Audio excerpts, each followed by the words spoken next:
All right, so the last piece is adding some kicking to our side step movements, okay? So whichever foot we're stepping with, it makes it much easier to kick with the opposite foot. So if I'm gonna step to my left, it makes it easy to kick with my right. If I'm stepping to my right, it makes it easy to kick with my left.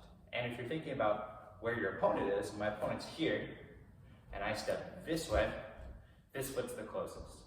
So it makes a lot of sense to kick with that foot. So at a high level, that's what your opponent's probably expecting, but it does make it easier for us to train as we're getting more comfortable building our foundation. So the first thing is we want to make sure that our feet are in good position to kick. We're always practicing all of those basic fundamentals of bringing our knee up, good base foot rotation, keeping that knee straight. If we're throwing a round kick, if we're throwing a side kick, we're bringing our foot up across our body, preparing our hands, making sure we're in a really good stable stance. We need to build those foundations before any of this becomes really strong. So, basic stuff. We talked about first moving and keeping our stance. Well, super simple. As I step, this foot becomes unweighted. I kick, and then I step down. Okay? I can do this with a side kick, a hook kick, or round kick. Doesn't matter which one. If I go to this side, I step. I would probably open my foot a little bit. What I mean by open is turn my foot so that it's more towards the outside. I'm opening my stance, creating more wide stance, and then throw my round kick or throw my side kick. Remember, if your opponent's here and I move here, I don't want to kick here. I just missed my opponent and I gave them my back. So we're still using that same tool we've been using this whole time, putting something in front of us that we can move around. So as we move to the side, we make sure that that foot goes straight over the top of that target. If you have a bag, it makes it even easier.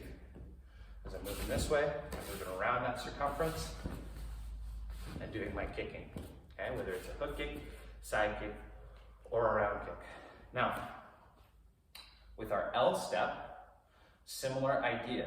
The only thing we need to think about is that we're stepping back with our L step, right? So we're not keeping our front foot right next to our opponent.